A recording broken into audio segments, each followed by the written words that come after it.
Hey, what's up, everybody? I want to welcome you to another episode of the Dreamers Pro Daily Recap, where we give you a recap of all of the hot topics that we covered that day. You can catch them in their long format and also catch it fully streaming for free on Apple Podcasts.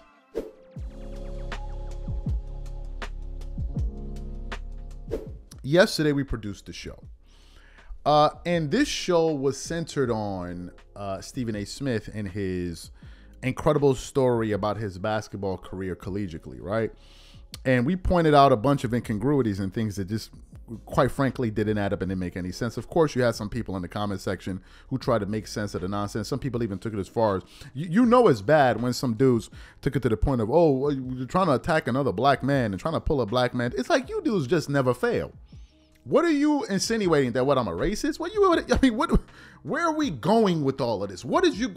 Like, when they can't address a single thing that I'm talking about in the show, all of a sudden they want to pull that card. So if you guys are going to be sitting up here twerking it up all over the place for Stephen A. Smith and talking about race, where was his remorse for Kyrie Irving and all of these guys over these years?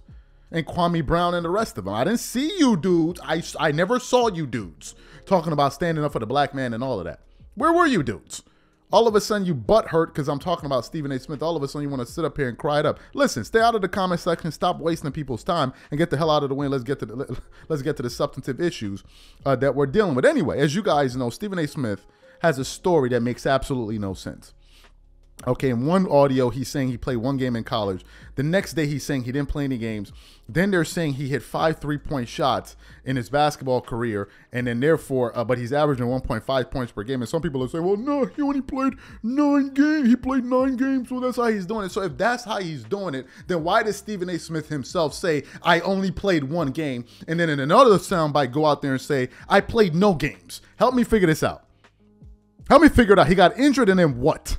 Because the man said on television when they brought up the graphic on ESPN, he himself said, I only played 1 game. That's what they're not telling you. So where are you getting all of this new information from? Where were you able to extrapolate this information from? You dudes just can't stop twerking.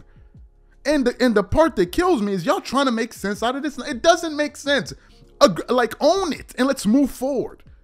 No, what you're not understanding is if he played 115,000 games minus 176,000 games, you divide it by 2, carry the 3, and then carry the 40, you bring back 5 3-pointers, and then if you balance it out to the left, you shake it to the right, all of a sudden you're going, yeah, shut up.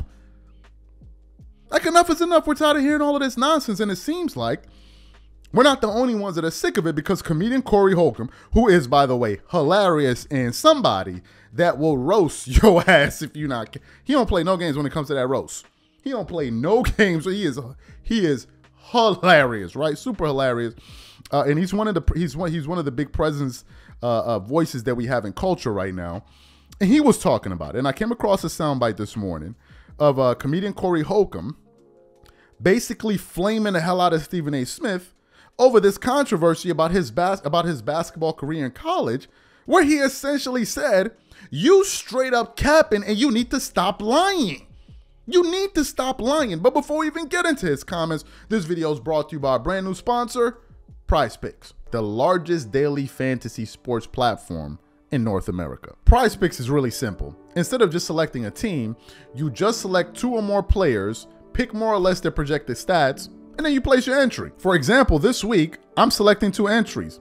Stephen Curry for more than 25 points, and then I got Anthony Davis for more than 2 blocks, and Damian Lillard for more than 4 3-pointers made. PrizePicks is also the only daily sports platform with an injury insurance policy. So for example, if you have a player who gets injured in the first half and doesn't return to the second half, that player gets automatically rebooted.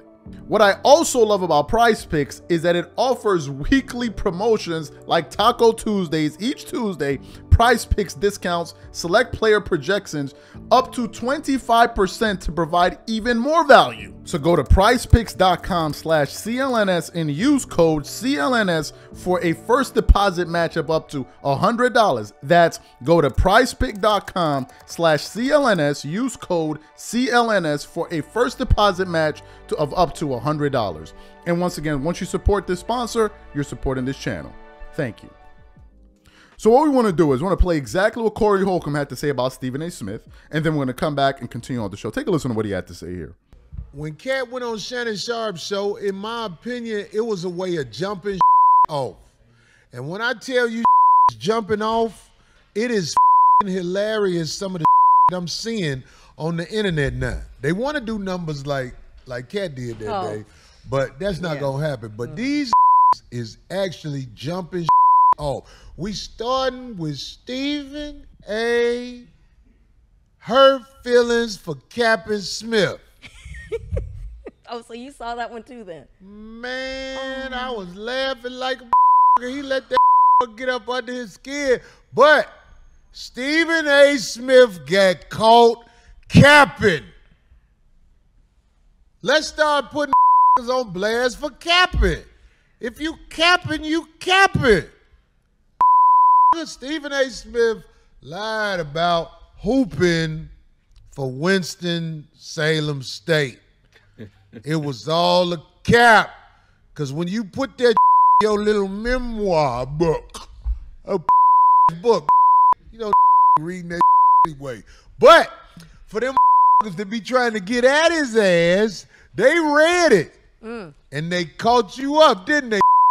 Because some dude said some I was in agreement with. When a get caught, he don't never say, you lying. He get to talk about you. You fat bastard. I can't stand that fat bastard. Jason Whitlock. Yeah. This caught you up, Stephen A. He is a fat bastard. He looking for clout. All that shit. But you got busted out for lying and you was a hooper. And you ain't never hooped out your own mouth. After you lied and said you did a hoop for Winston-Salem State. Get your capping ass out of here. We know you an industry plant, dog. You talk about black people on ESPN. You do that for your boss so you can have some money. First of all, when I saw you walking, I knew you ain't never hooped. That walk with his pelvic forward. Like a fat. All walk and they pelvic be in front, I don't like you. Hoopers walk with a sort of limp to it because your knees be hurting, all that. I saw Stephen A. on the NBA court one day. Had on a little jacket and he got with his little money they paid ESPN. And he was walking with his pelvic forward. I was like, hey, that's a goofy, dog. Can't He walk with their pelvic forward. Get your goof ass out of here. Ain't hoop. I used to hoop for Winston-Salem State. I cracked my knee. He sounded like Mike Tyson after that one fight. I cracked my back. Oh boy said, what did he say? Spinal. Spinal what? Get your goof ass out of here. He said he cracked his knee and he had to go back home and use his mama insurance and all that sucker shit. It's a cap. Get your garbage ass out of here. You ain't never hooped for nobody, dog. You did what you had to do to get in with ESPN, and when they suspended you that one time for what you said about women, you promised them you're going to be a good boy after that, and you've been on black people ever since. That's the Stephen A. Smith memoir you should have wrote. When I thought I was going to get fired, I promised my boss, because he loved calling him his boss. He say that on purpose. He say it proudly. Proudly, that be like, my boss. Shut the up. So you heard what he had to say. Listen, first of all, I like the fact that he was raw and he said exactly what he thinks. Do you know why? Because that's exactly how Stephen A. Smith behaves when he is ready to address other people. Stephen A. Smith ain't no angel, ain't no graceful baby running around tippy-toeing. When he feel a type of way about something, he gonna tell it exactly how it is, and if he has to cuss your ass out in the process, he will. We are not talking about a saint here. Just recently, he was saying to Rashad McCann, you don't know what the hell you're talking about, and blah, blah, blah, blah, blah. You need to get your facts right. So he ain't no angel. The way some of you dudes running around twerking it up all over the comment section, trying to act like, oh, you trying to go about a black man, you trying to pull. So what happened to Kwame Brown and the rest of those black dudes when he was flaming them all over television for the past? Where were you dudes? Nowhere. Nowhere. You were just sitting up there watching it and enjoying it. But now all of a sudden when somebody's calling him out on his BS All of a sudden, you want us to start feeling sympathy. When he was going to Jason Whitlock, help me understand something. Did you hear at any point in any of the shows that Jason Whitlock produced, did you hear him swearing at Jason Whitlock? I mean, did you hear Jason Whitlock? He did not. Stephen A. Smith got on the show and started calling the man a fat bastard and dirty, all of that stuff. All of that stuff. And this the dude? Y'all trying to act like he's some innocent bird? This is the dude? Are you freaking kidding me? This is the dude you guys want to sit up here and babysit? Oh, no. Why are you going at him pulling the crabs in the barrel of the... Sit your monkey ass down with that. I cut it out. Cut it out. Like, enough is enough with the twerking. The fact of the matter is, his story makes absolutely no sense. Absolutely 0 sense to anybody with a brain that's thinking critically, or at 5th grade level, or the 3rd grade level. But nevertheless, you dudes are still trying to push it. So I'm happy that he kept it real. He gave Stephen A. Smith the exact same energy he gives other people. The exact energy. This is not no nice dude we talking about here. He's not like, oh, he's not. Because when he was ready to go with Jackie Long, he was a B-list actor and blah, blah, blah, blah, blah. He goes at people. He goes at people. When he's ready to go at Kyrie Irving, he be going. Sometimes he does it without nobody asking him. He be ready to jump up and attack Kyrie. And now all of a sudden, some people want to dispute some of the information he put out. All of a sudden, some of you guys want to jump up and start hollering in the comment, oh, leave him alone. If you do math properly, the problem is you don't hear. If you hear carefully, 1.5, shut up with that, you know what.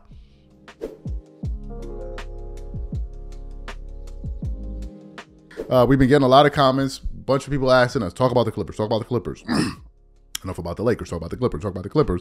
And, you know, with different things happening, I haven't got an opportunity to talk about them. I haven't had a chance to watch all of the games. For example, the last game that they played against Oklahoma City Thunder, I did not watch that game because I don't have the time right now to watch those games, given the time difference. I'm currently in the United Kingdom, so there's a time difference there, but we're going to sort all of that out in the near future when I'm back in the States next year. So, but nevertheless, I didn't watch the game, but I have been following the team. I have been seeing some of their games. Now, the Clippers have been the hottest team in the new year. They've been beating everybody. Right? They've been beating everybody, and they finally found a way to gel. That's the first thing. The second thing, we got to talk about James Harden. James Harden for the Clippers has been, he has been absolutely spectacular. I was one of the people that was very, very critical of him when they first got him. I didn't like the comments that he made about I'm a system and all of that. I didn't like that. It didn't sit well with me. And I'm going to admit it publicly to you guys that I've been 100% wrong. 100% wrong. Ever since Russell Westbrook went to the bench, James Harden, I personally believe, is the difference maker in this team. He gives them something that they never had. For whatever reason, Harden presents such a problem for opposing defenses to deal with his ability to stretch the floor, his pick and roll offense, the way he just manipulates defenses, especially when he gets his man rolling and he gets them into that jeopardy area where they don't know if the big is going to slip to the basket or he's going to lob it up or he's going to go for the layup. He's very, very hard to guard.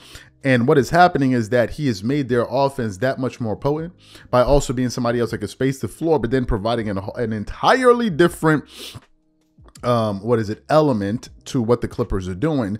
And then when you bring Russell Westbrook off the bench, they become a totally different team because all of a sudden their pace quickens, right? Their pace changes. And when you have a guy like James Harden playing with guys like Paul George and Kawhi Leonard, knockdown shooters who can absolutely space the floor, who don't need to play, who don't need to be effective with the ball in their hand, great catch and shoot players. Paul George can do it. Kawhi Leonard could do it. You have a recipe for disaster for the rest of the NBA. And that's exactly what we've been seeing. And the irony is, no one is talking about it. ESPN, FS1, no one is talking about the Clippers. And today, I said I want to delve into some of the numbers and really kind of get into why I think this team is going to continue to dominate all the way to the playoffs. But before we even get into that, this video is brought to you by our brand new sponsor, Prize Picks, the largest daily fantasy sports platform in North America. Prize Picks is really simple. Instead of just selecting a team, you just select 2 or more players, pick more or less their projected stats, and and then you place your entry. For example, this week, I'm selecting 2 entries. Stephen Curry for more than 25 points, and then I got Anthony Davis for more than 2 blocks and Damian Lillard for more than 4 3-pointers made. PrizePicks is also the only daily sports platform with an injury insurance policy. So for example, if you have a player who gets injured in the first half and doesn't return to the second half, that player gets automatically rebooted.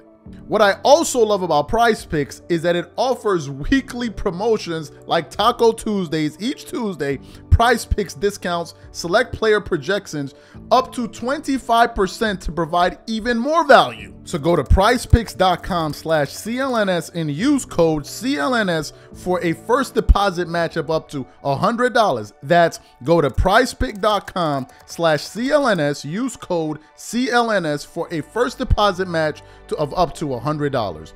And once again, once you support this sponsor, you're supporting this channel. Thank you.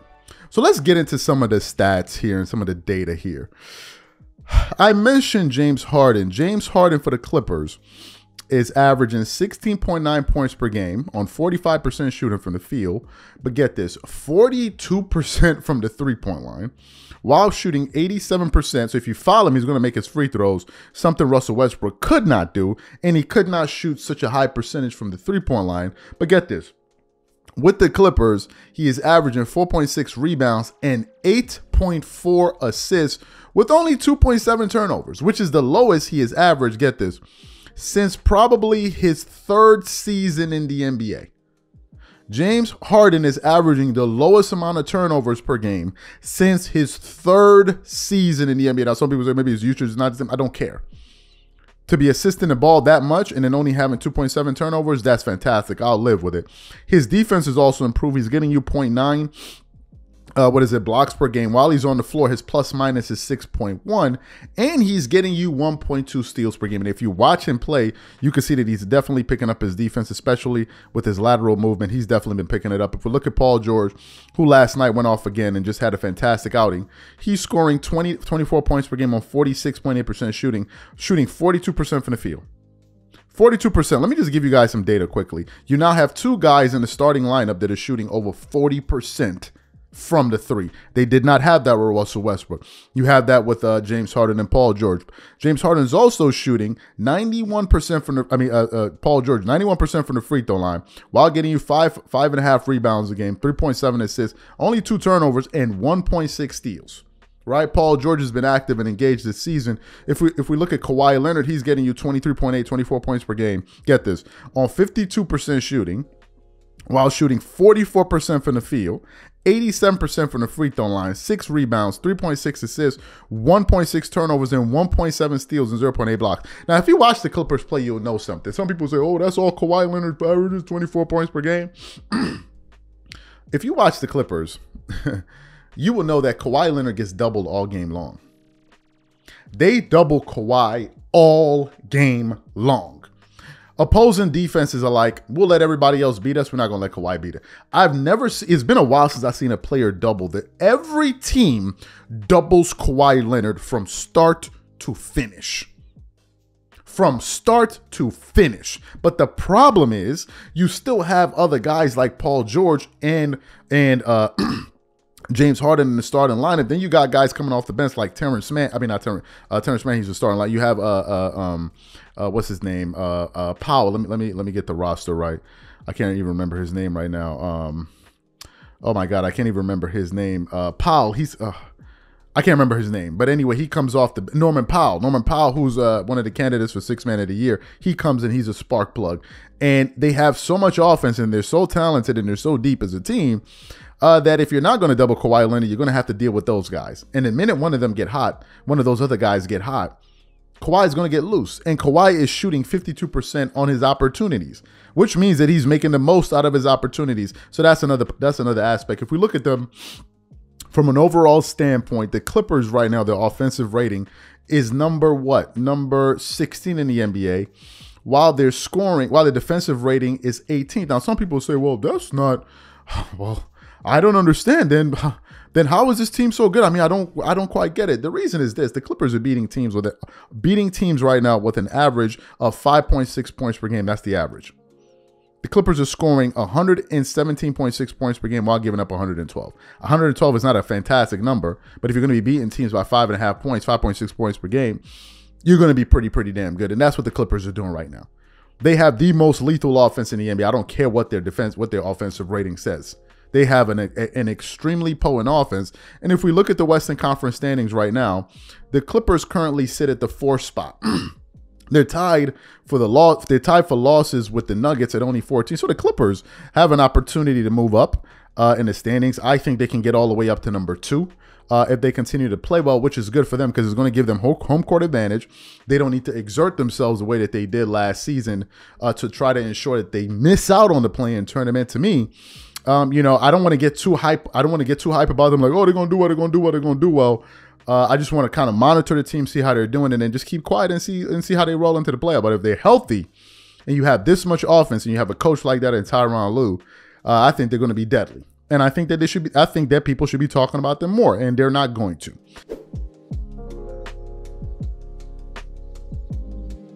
Today we got a very interesting topic because we're going to be talking a little bit about politics and sports. As you guys know, politics is one of the most divisive things on planet Earth. It's politics, religion, and then to a certain degree you have sports, but sports is a little bit different. Politics and religion are extremely divisive subject matters, and is one of the reasons we have tried our very best to avoid politics on this channel, because I'm not trying to get into all of that. If we wanted that and that's something that we sought after, we'll create a different channel. We'd open it up to politics and we'll talk about it. And then the thing is, I would have to check myself and understand, listen, you don't need to be surprised when people get pissed off at you and start going at you hardcore, because that's what politics does. So what happened this morning, I was doing some research and I came across an article, just kind of browsing around, on the Sports Rush. And it had a very interesting headline. It had the following headline. It said, "My father always taught us. Michael Jordan once confessed his reasons for staying away from making politically charged statements." I was like, this is very interesting, because it's one of the things that some people have knocked Michael Jordan because he's not, you know, he doesn't discuss politics. He doesn't express his political views publicly. And other people have applauded LeBron, for example, who's someone that always expresses his political views, his political leanings, and always encourages people to do various things based on his political ideologies. So some people have always held that against Jordan. So when I came across this article, I was very interested to understand why Jordan chose not to talk about politics. And after reading it, I was able to understand exactly why he chose not to. But before we even get into Michael Jordan's comments, this video is brought to you by our brand new sponsor, Prize Picks, the largest daily fantasy sports platform in North America. Prize Picks is really simple. Instead of just selecting a team, you just select 2 or more players, pick more or less their projected stats, and then you place your entry. For example, this week, I'm selecting 2 entries. Stephen Curry for more than 25 points, and then I got Anthony Davis for more than 2 blocks, and Damian Lillard for more than 4 3-pointers made. Prize Picks is also the only daily sports platform with an injury insurance policy. So for example, if you have a player who gets injured in the first half and doesn't return to the second half, that player gets automatically rebooted. What I also love about Prize Picks is that it offers weekly promotions like Taco Tuesdays. Each Tuesday, Prize Picks discounts select player projections up to 25% to provide even more value. So go to prizepicks.com/CLNS and use code CLNS for a first deposit matchup up to $100. That's go to prizepicks.com/CLNS, use code CLNS for a first deposit match of up to $100. And once again, once you support this sponsor, you're supporting this channel. Thank you. So let's get into this article here and let me read some of what it has to say. It says, in 2007, MJ revealed that his father discouraged him from speaking on controversial political issues. What if a political actor gains mileage in their career by tearing apart the influential athlete? In a 2007 GQ feature, Michael Jordan opened up about the role his father played in the silence he maintains on divisive civic matters. During the GQ interview, he also revealed how his father called politics the most crookedest business. It continues on. My father always taught us, you don't put yourself in a situation if you're not prepared for that situation, the NBA legend told GQ.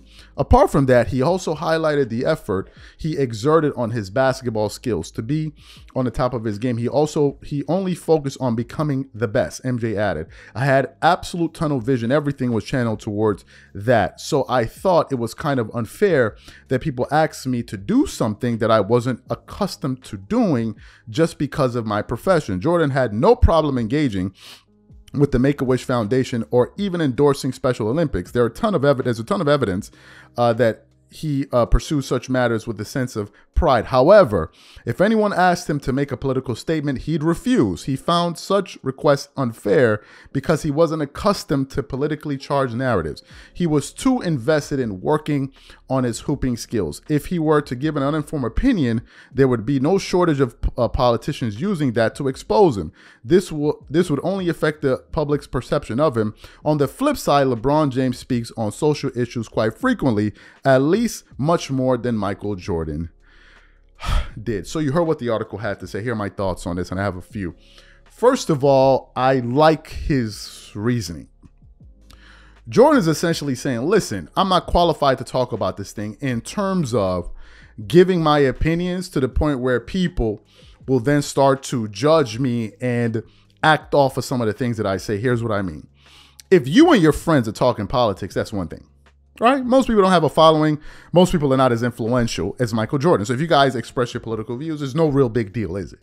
But if you have a person like Michael Jordan going out there expressing his political views, a person who has such a huge following, then it's going to create a stir. Because what's going to happen is if he expresses his views on a particular issue that he may not be 100% versed on, number one, people are going to call him out on it. And then next thing you know, you find yourself in a whole entire mess you had no intention of being a part of. That's number one. Number two, even if you are making an informed comment, right? Even if you're making an informed comment, chances are they're going to be people that agree with you, and you can bet your bottom dollar that they're going to be people that disagree with you.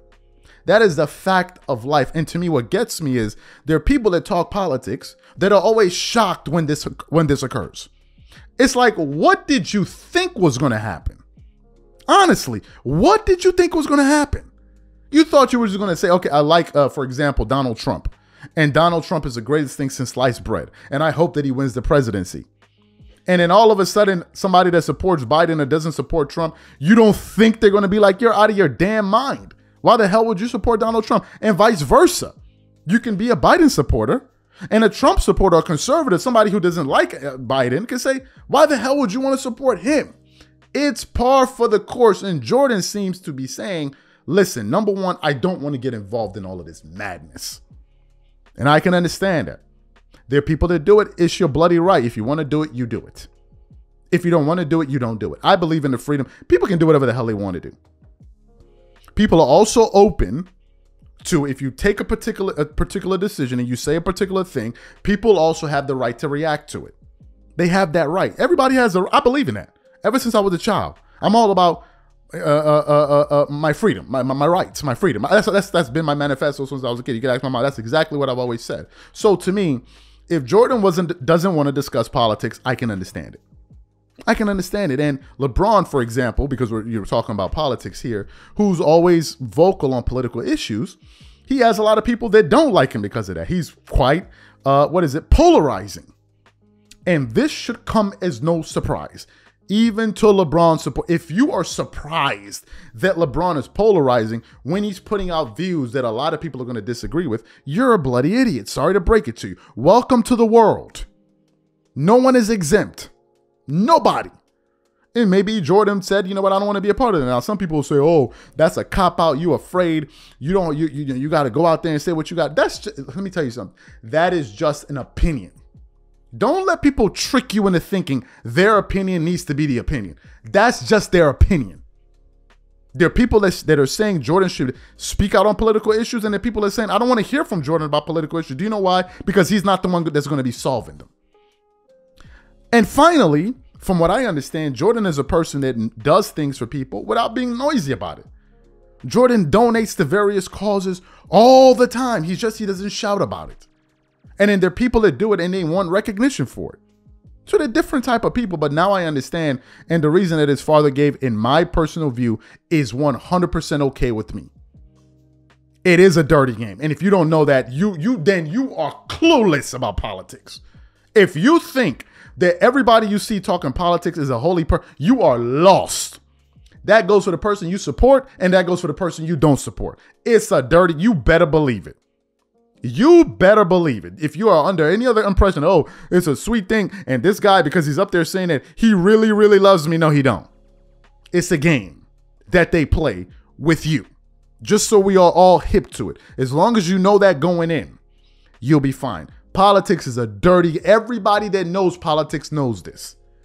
The only person that doesn't know that is probably trying to get you to vote for, that won't tell you that's probably trying to get you to vote for something.